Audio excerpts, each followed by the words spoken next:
All right, welcome back to the Max Effort Kitchen. I am Matt. This is Cornell. We are your hosts. I got that right. Yeah, we got a good show for you today. I practiced that. Nice. It sounds like you did. Sounds natural. I'll tell you, it's like when you start practicing things like this, it's like, I'm walking around like kind of lipping it, and as I'm doing stuff, and people are looking at me like, what are you doing? Who are you talking to? I'm like, nobody. I don't know what you're talking about. Cornell, how you doing? I'm good. Nice. Had a interesting day today. Have one of those rooftop tents, and it was on my old truck, and then I had to figure out how to put it on my new truck, and they're not light and they're very awkward, but I was able to figure out how to get it up and install it. Nice. 99% on my own. There was one time where I had a little bit of help. That was very helpful. But then the other part, that threw me off a little bit, is I've never been someone who wants to push weightlifting on my kids. Right. I would love them to do it. I would love them to be interested in it. Yeah. I don't know if I would want to be their coach, just because I think it would be better if I'm not in. If it's something that I really like, I don't want to piss them off. Yeah. And I think that they're going to give more respect to somebody who's not me. I mean, you're not lying about that. Yeah. Yeah. But my son did say the other day he wants to start going to a 24-hour fitness. So we ended up getting a membership today, and we went for the first time, and that was very interesting. Nice. It's coaching your own kid is an interesting thing. Like, I coached Jackson for the first time just this last spring, or about a year ago now, I guess. But one of the things that really stuck out to me is and I told him this after the season, I was like, this probably is the last season you'll have me as your coach, because there's almost they're too comfortable.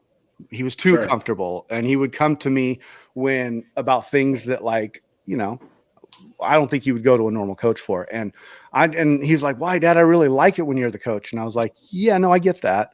And that's cool. But there will be a butting of heads, and our relationship will need to be stronger. And I'm talking to a 10-year-old, remember that. But, or B, I'm not going to be able to give you the directive and the skill set and the technical part that somebody else will, because at the end of the day, learning from an outside source, I think, is the best way to learn. Yeah. But what we're going to do is not necessarily weightlifting. Who knows? He might want to learn a little bit, and I'm not opposed to it. But in the beginning, I was never one of those ones where I have so many people, and I've known so many people you got to get your kids into it. They're going to be so good. I'm like, I'm not going to push this on them. Yeah. So you never want to push it on them, because it makes it, it just makes it like, oh, I have to do this because my parents are saying so. Yeah. No. And I figure if I don't push it, hopefully they'll want to do it eventually. Yeah. And then it won't be, if they really want to do it, it could potentially turn into one of those things where, okay, you start coming to the strength tank with me. Right. You start getting coached by my coach or by one of the other coaches there. Right. And then it could be something where we can just lift together, because eventually, if this did happen, our numbers would cross paths. So yeah. Absolutely. And that's the exciting part. It's like I want to be my kid's number one fan. I already discipline him at home. I don't want to be out there disciplining him on the field or in the weight room or whatever. I want to be a fan. I want to lift with him. I want to get out there and play, catch with him. I want to let somebody else do all that other stuff and teach him the ropes and teach him the way, because like I said, I'm already disciplining him at home. I don't know. I just think it's a line that you just got to be really careful with. Some people can do it. I don't think that it's for me. No, I was homeschooled, so there was that line between mom and teacher all the time. Yeah. And it got crossed. There was no line. It was that's interesting. You're in the middle of an assignment, and it's go do the dishes. And it's I'm doing school. It's no, the dishes need to get done. And then it's on a Saturday, and you're it's the weekend, and your mom's like, hey, you didn't finish this, go do it. I'm like, it's the weekend. She's like, you didn't finish it. I'm like, my teacher wouldn't know that. Oh boy, I bet that was extra hard, because I like the idea of homeschool. I think that it can lead to some really good things. I don't know, man. I think that there's the grass is green on both sides, to be honest with you. Like, it just depends on the type of person you are and how you learn. How were you always homeschooled, or what did it start at a certain age? Did you go? I had some reading disabilities and some brain problems, not like functioning, but just like the way that my brain interpreted things. So I was just never good in school. Yeah. So my second grade teacher, she very much recommended that I was homeschooled. So then my mom did that. My one sister went to school for kindergarten and then was homeschooled, and the other two sisters were homeschooled all the way throughout. Wow. That's incredible. I mean, kudos to your mom for that, because yeah, that must have been tough. I mean, I like I said, I like the idea of it, and I've always like thrown it out like, hey, you know what? I'll just quit my job and I'll homeschool. And Lana's looking at me like, no, you won't. No, you're not. And she's not going to do it. So yeah. Yeah. No, I think like my life growing up as a kid was completely different than almost anybody else that I knew, where I had so much more experiences and freedoms going on, but at the same time, I hated school so much. Yeah. And I'm a really big believer on school is a bunch of crap. That it's a way that the government is going to be paying. I mean, it's a money thing. Yeah. And they're kind of like trying to create these people who are just going to go in and be on the hamster wheel and do their thing. And I mean, if I shouldn't have graduated based on how much work I actually got done. Right. I think my last 2 years in school, I realistically did about a month and a half's worth of work. Yeah. And I'm fine. I mean, I've ran businesses. I'm running a division of the one that I'm working with now. So much of that school stuff is really not needed. Well, it's interesting. And I have somewhat similar thoughts, because I think school, college, all that stuff, it's a system, right? And in order to, society has the majority of society has put it out there that a system is how you become successful, or following a system, right? And so that's the mindset. And it's like, okay, well, I have to go to school because nobody knows they're going to school because of a system. Like, I got out of high school and I was like, that did nothing for me except for give me sports. Now, there was a big part of that where it was like, sports got me through school and helped me keep a grade average that I needed to play sports. Mm-hmm. And, I could have went down a different path easily without sports. My dad kept me in sports like all year round, 3 sports, whether I liked it or not. And let me tell you, I was bad at some of those sports. I was very physical in basketball, to the point where I mean, my junior year, I was getting technicals and just thrown out of games for like flipping off the crowds and tackling people. They're like, you can't do this. And I'm like, this is how I play. I'm a dumb 17-year-old and whatever. But school brought me sports. And that's really what it was. Because outside of that, the GPA did nothing for me. The diploma got me into college, but you can get into college otherwise if you do other things. I don't know, man. It's a weird system. It's a weird system. And I think that we're starting to see a switch in society where people are realizing that college is not a necessity. And, I'm not going to say that you shouldn't go to college. I think if you want to go to college, go to college.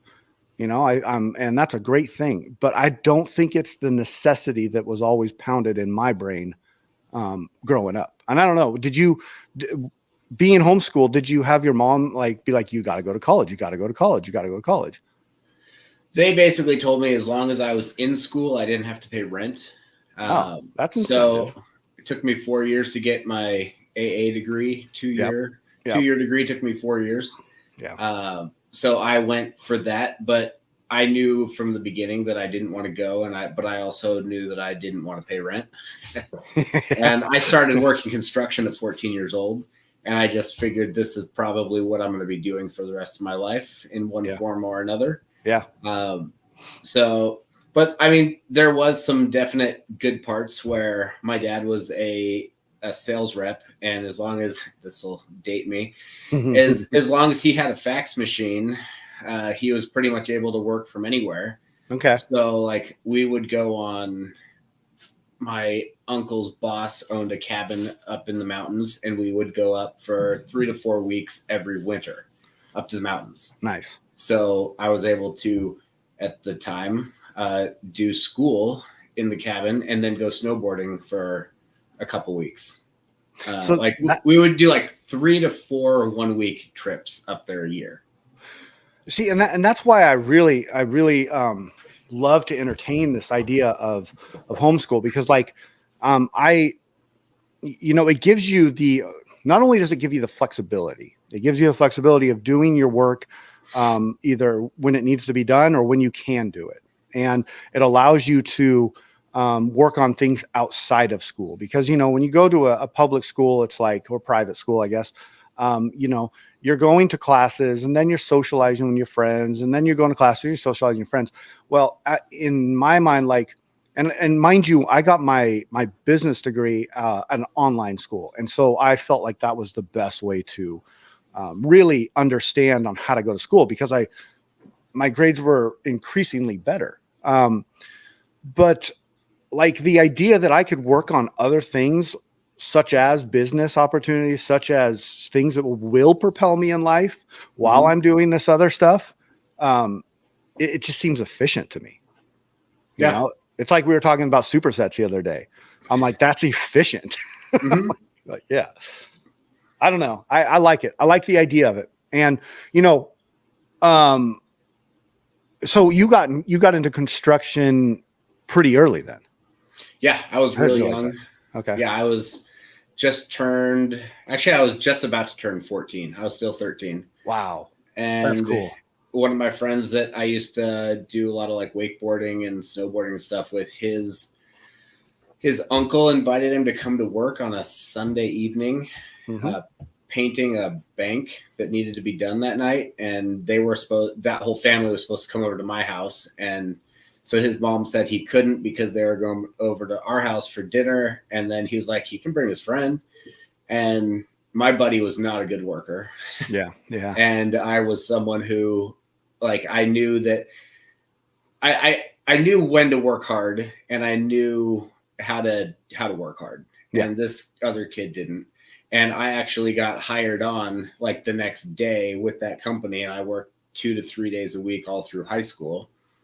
And then through my extended 2-year degree in college, and got my contractor's license at 22 years old. Wow.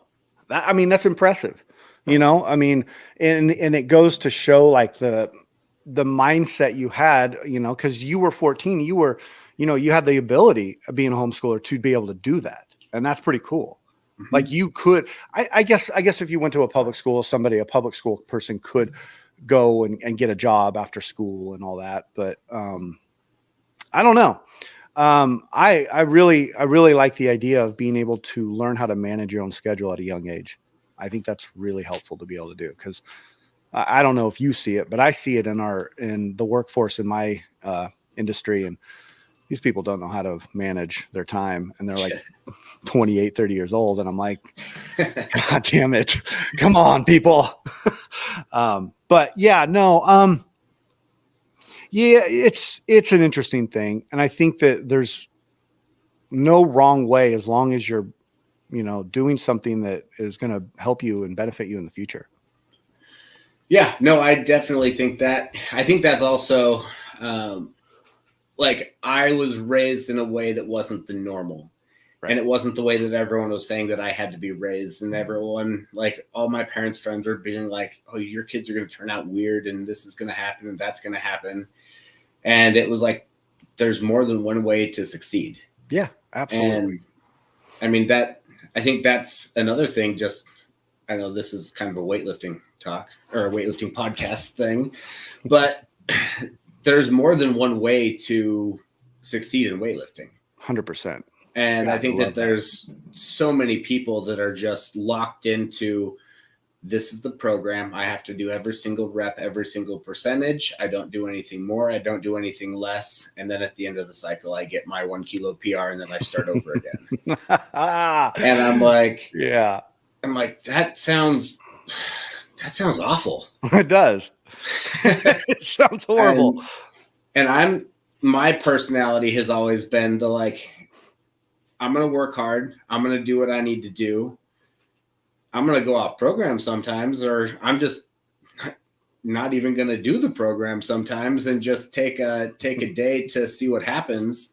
Mm-hmm. And then I'm going to get like a 10, 15 kilo PR. Yeah.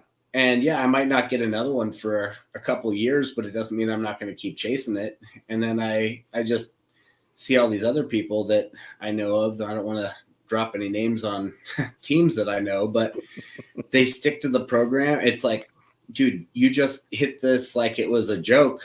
Let's go up. Oh no, it's not on the program. We're going to get a heavy day in 3 weeks. And I'm like, you might not be in good shape. You might have a bad day's rest. You might, who knows what happens.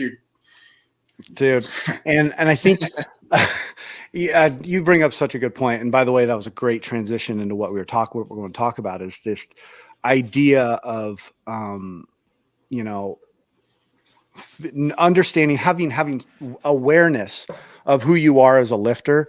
And, there's so much to that, there's people out there that like to just take weightlifting and glorify it like we're some, warriors going to war. And it's like, for me, like, calm that down. Like, war means something different, like war is genocide, like war has genocide in it. Why do we want to talk about that? I hear it a lot in football too. Like I've been watching a lot of the playoffs and you hear a lot of the players afterwards being like, oh, it was all out war out there. This is war. And it's like, I kind of wish we could have a different analogy for it, because yes, it is something that you are competing against and you're trying to win, but this is a weightlifting meet or a football game. We're not going out there killing other people to try to win. Right. Like that. And that's and I've never resonated with that feeling of warrior. And I mean, I used to love I still do like the Viking, movies and series. And I love lifting to like the and I get made fun of a lot for this. So mind you, but I'll lift to like Viking drum beats, and like, and that's kind of it kind of gets my blood going and all that. But I'm not thinking about like, this is a war or a battle. I'm just like, this is just something I have to do. It's for me. And I try to talk to people about this, but it's like, it's ingrained on a certain work ethic has been ingrained in me. Where that came from, I can't pinpoint it.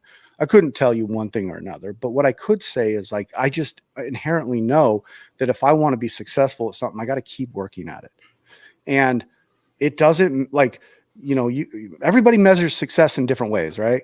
Like success is measured by the individual. Like I could go out here and at this next meet and hit, my ultimate goals of 110. Right now it's 110, 145. Like that's what I'm shooting for. But if I don't hit it, I'm not going to look at it as it wasn't a success. I'm going to be like, I trained up to that. I did the program. I followed my, what my body was telling me. I had the awareness. And then I went out there and I paid the money. I paid the money to compete. Just going to throw that out there as an Easter egg. But I paid money to go to this competition. I talked to people. I got to see people. I had a great time. My family's going to, come and watch. And that's a success. Like you completed something. And for me, like completion is success. And then you get to measure your success after like how well did I do? I don't know. Yeah, no, that people don't pay their own money to get shipped off to war. No, they sure don't. I mean, you are enlisting. I think these days you do enlist yourself, but you're not like, hey, okay, I want to pay to be into the Air Force. You got to earn that shit. And they're going to be paying you. Yeah, exactly. For a good reason. Yeah. No, my mindset has been much more like when I hear people talk about the whole, like going to battle, going to war, how you have to be so hardcore to do this sport. I'm like, no, you don't. Yeah. Like this sport is fun. This sport is enjoyable. I personally never was in the military at all, but I have a lot of friends who have, and the ones who've had to been in battle that I've talked to, like they're not. It wasn't enjoyable. It wasn't Right. something they would like to do. It's not. It was something they couldn't wait to get out of.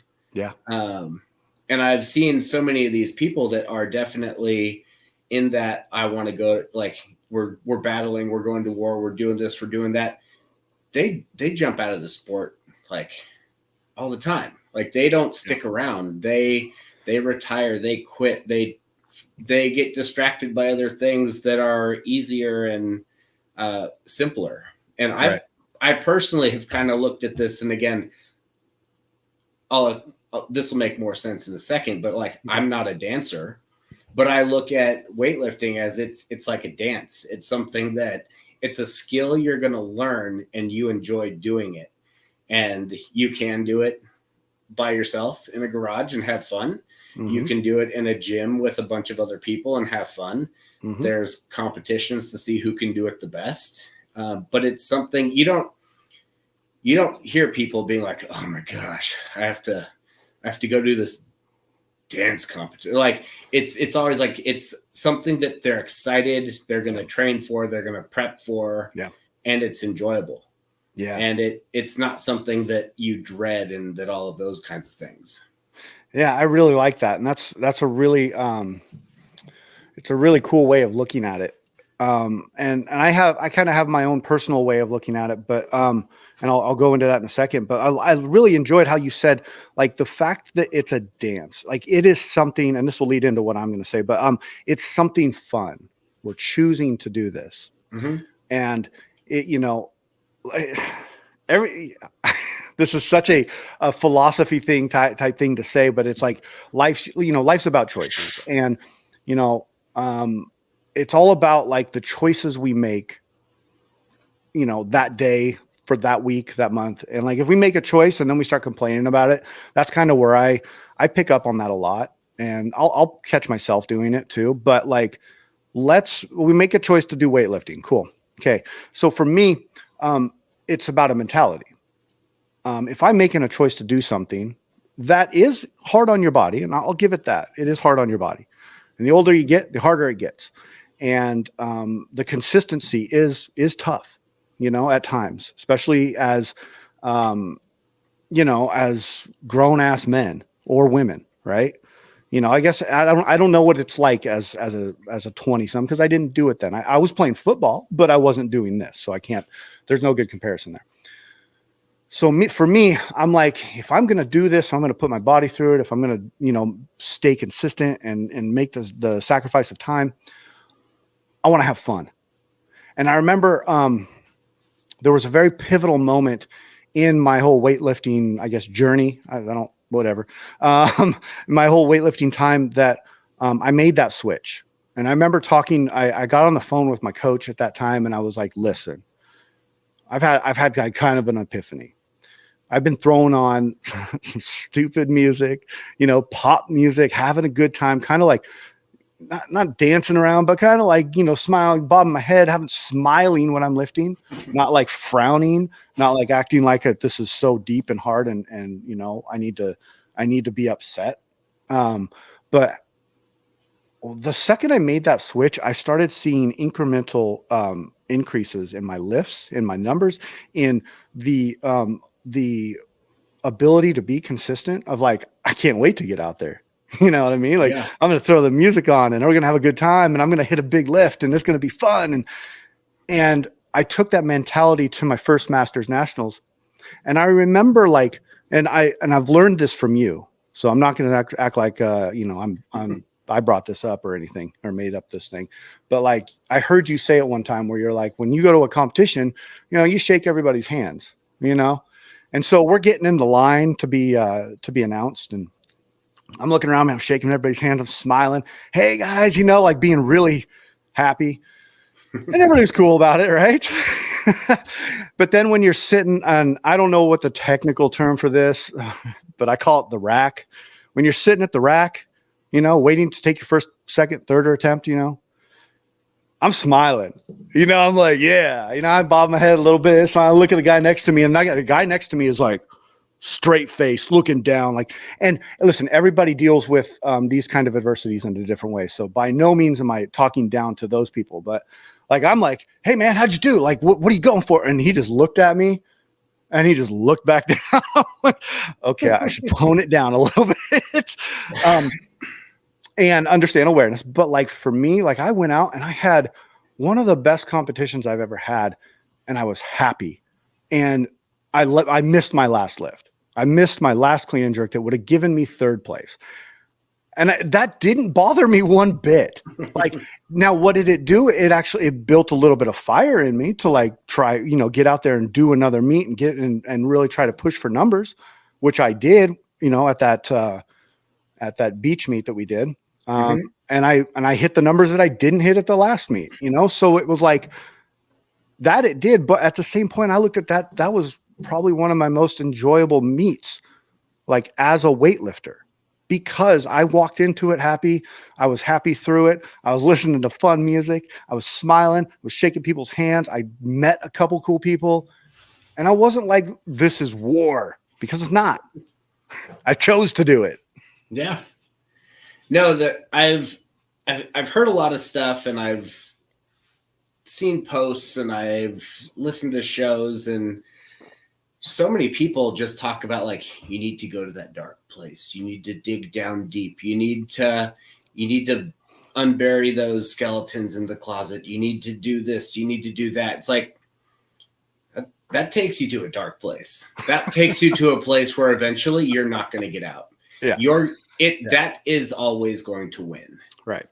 But my mindset has big switched, especially the last year, is I want to be in the light. I want to not only be in the light, but I want to be with other people who are happy, who are wanting to be light as well. Yeah. And I want to be someone who I can bring happiness to other people, and who they're going to be attracted, not in like a weird way, but like they're going to be attracted to what I can provide and what I like if I'm lifting around them.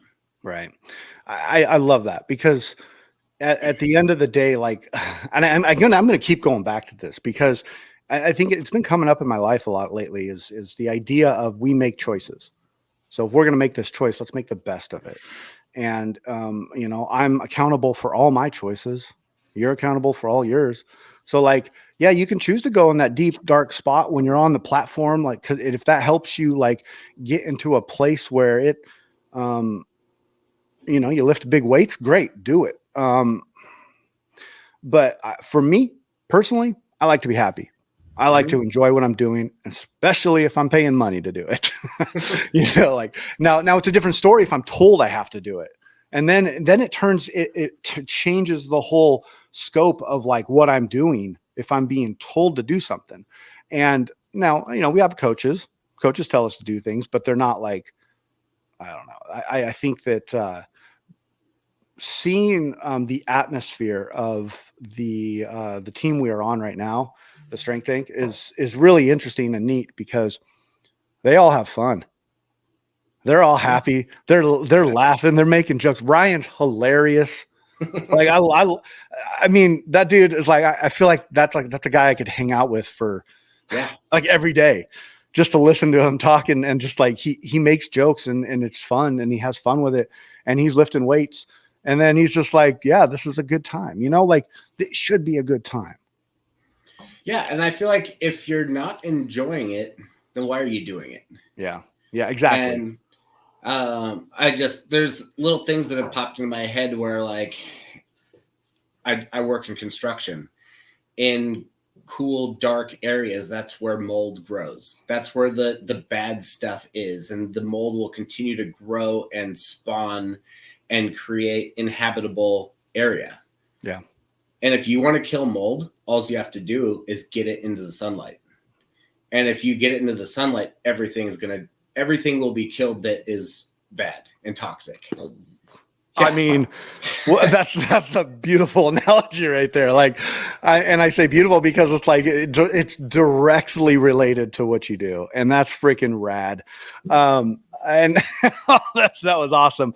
It reminded me of like, because you're talking about mold and dark places and like that's where the bad stuff grows.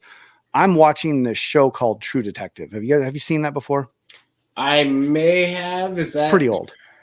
there's 2 seasons? There's 4 seasons altogether. It came out like in 2012, I think. And I'm on the first season. McConaughey in one of them? Yes. Yeah, Okay. that's the one I'm watching. And it's one of those like kind of dark shows, but one of the things that they show is this one detective gets so deeply invested into these murders, right? And he's going into that dark place, and it completely like ruins his life. And he's been that guy because he's been undercover for so long and all that. And he's just like, he's a very dark gentleman. Like, that's not how I want to live my life. You know what I mean? Like, yeah, I see that stuff and I'm like, man, that would suck. Like, I couldn't do it. And I think I have enough self-awareness to say I can do something or I can't do something. And weightlifting is something I love to do because I have such a good time of it.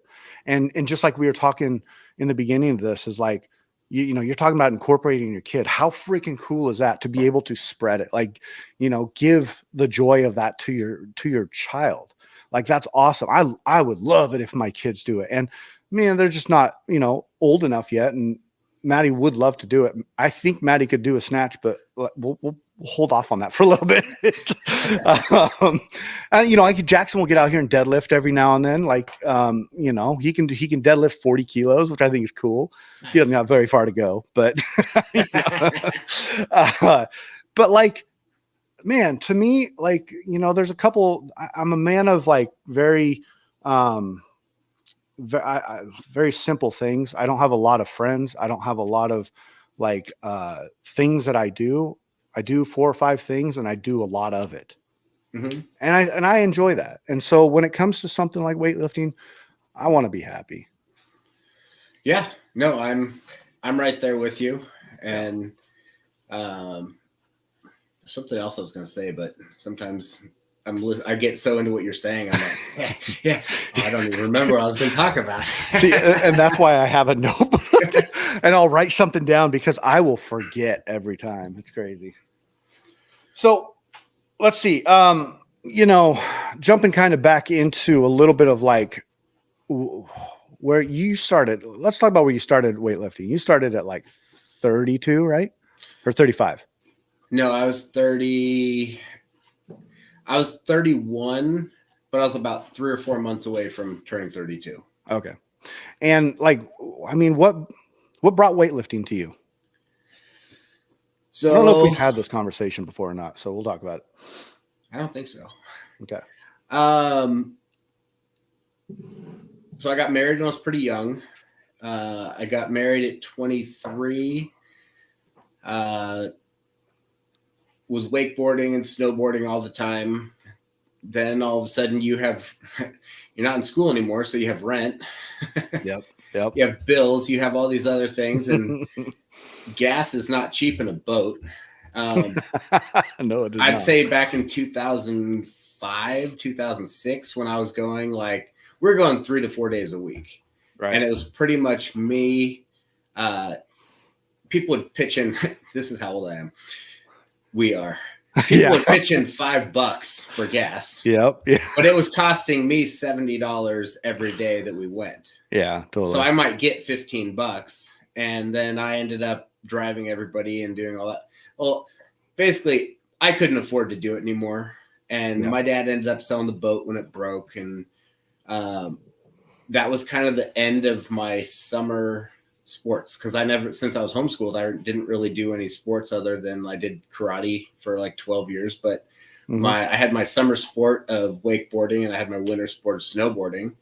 And then all of a sudden snowboarding becomes a lot more expensive when you have a job that you have to go to make money, to make rent. Yeah.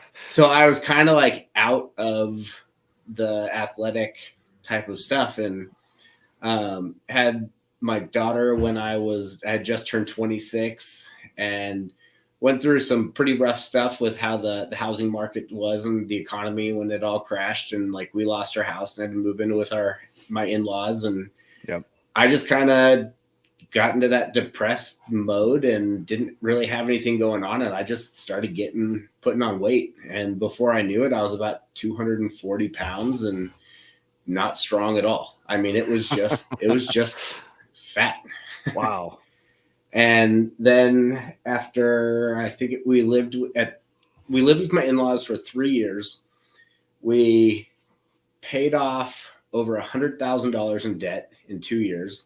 Okay. And we'd saved $100,000 to put down on the next house. That's fantastic. And then when we moved, it was like, something's got to change. And there was one of my customers told me about this thing that he started called CrossFit, and he's like, yeah, you'd be really good at it. So I'm like, all right. So he wanted me to go to the gym he was at, but I'm like, that's like 20 minutes away, 25 minutes away. There's one that's 1.5 miles from my house. So we moved.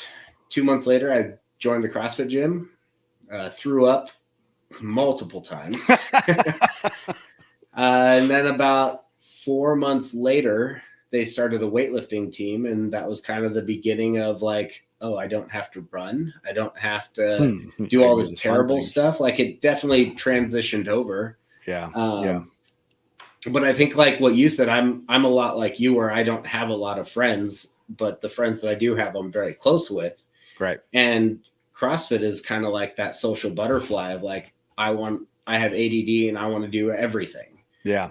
And then weightlifting is much more the like, you two are my friends, and then squatting is that person we tolerate.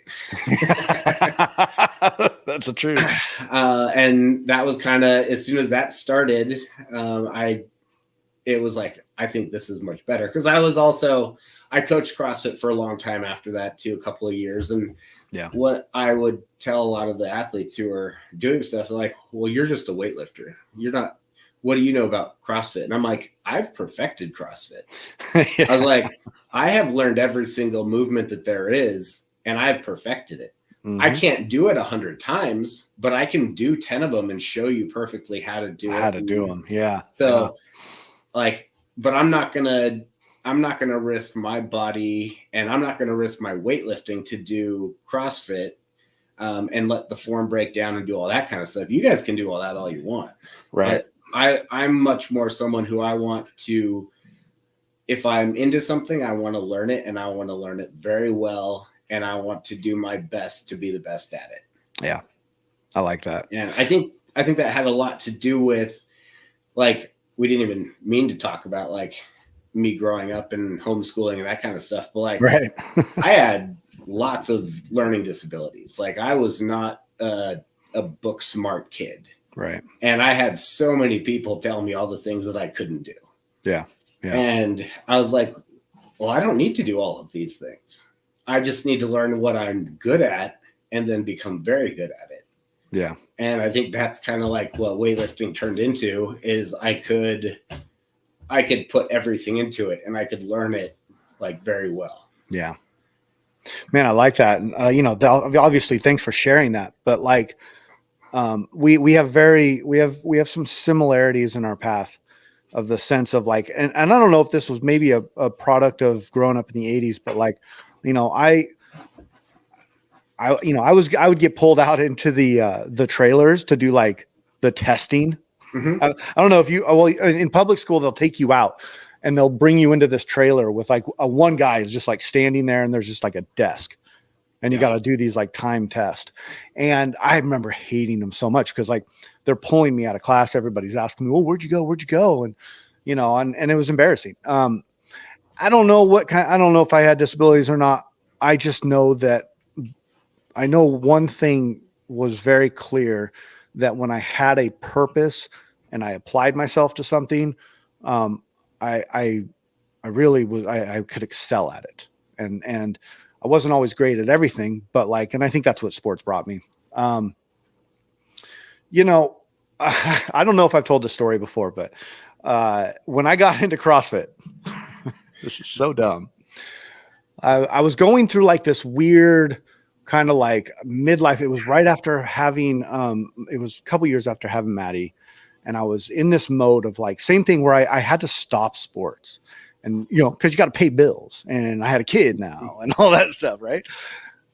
And I'm going through this thing and I found this guy online that does these like religious camps down on the beach. I forget his name, but you gotta, and then I found out you got to pay like $10,000 to be part of it. And it's like, you go down and you do these big workouts and then you go sit on the beach and you have these like men groups where you talk. And then like on the last day, they have everybody box and all the dudes are like, you know, every dude boxes each other and then they're like crying together. And I'm like, oh my God, I need something like that.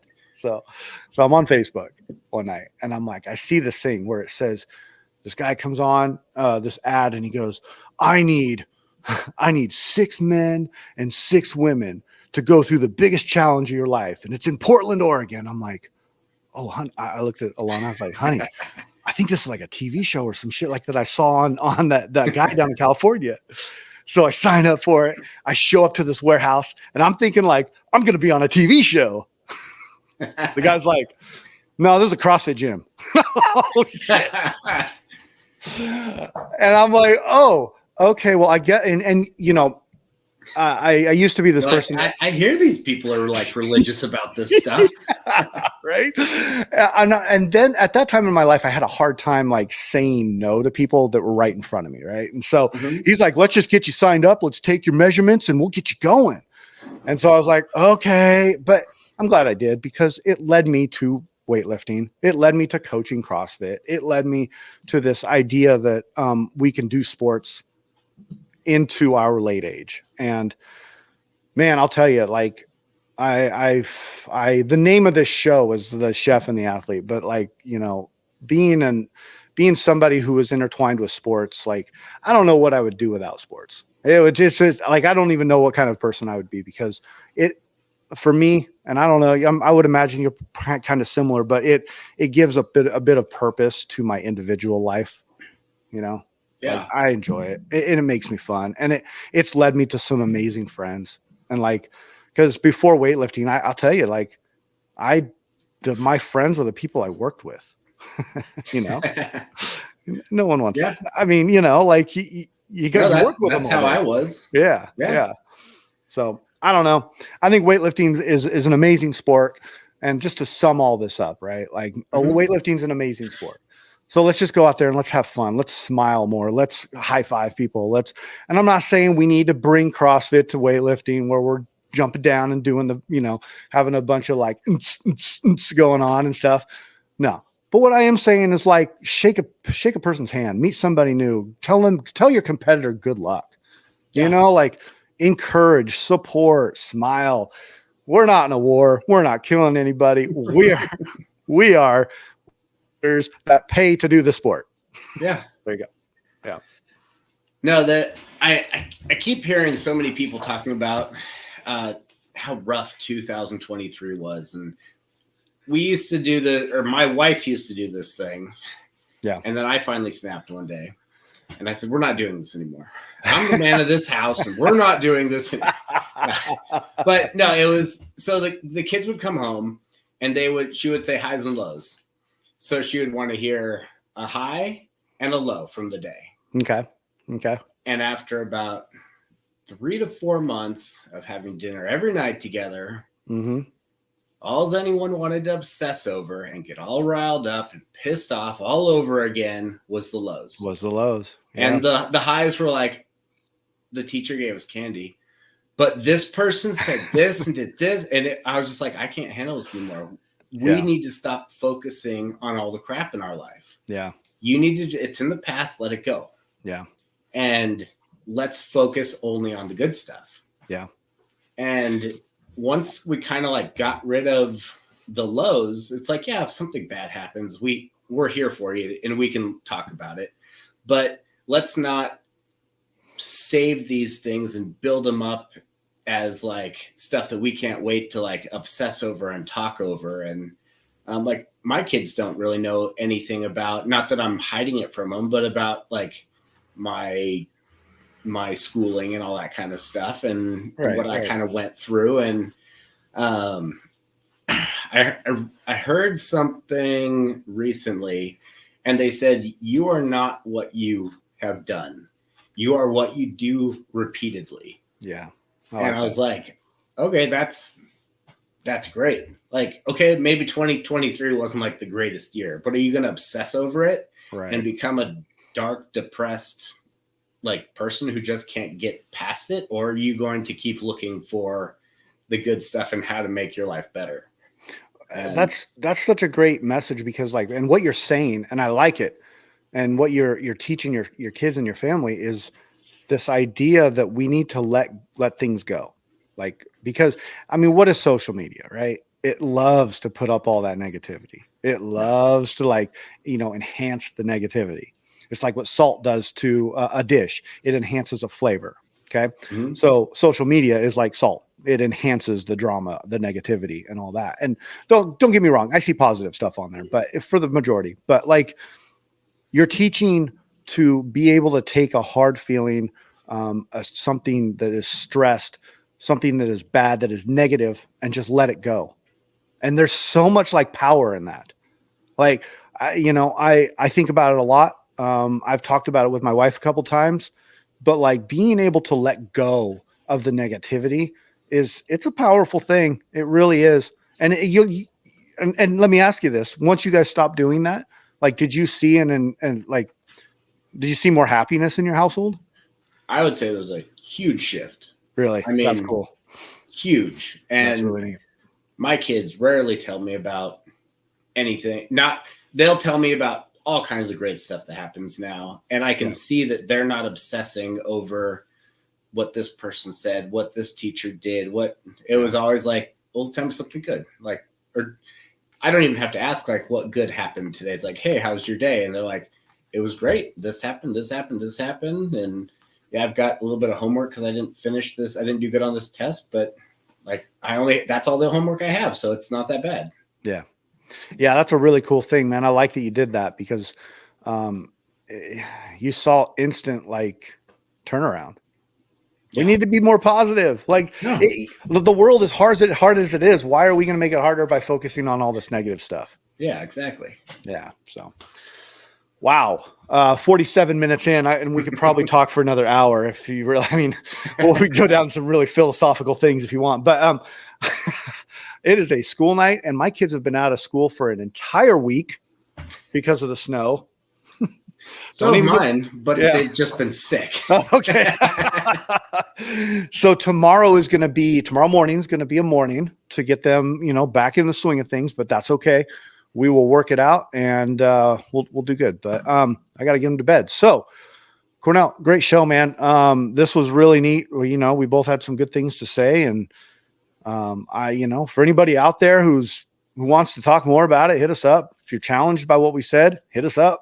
Like, let's talk about it, because, at the end of the day, we're all individuals and we all have our own ways. So we're just, let's bring more positivity to life, to the sport, let's have fun. Exactly. Cool. All right. Well, everybody, thank you for listening. Cornell, always thank you for being here, and we will see you all later. Adios. Bye.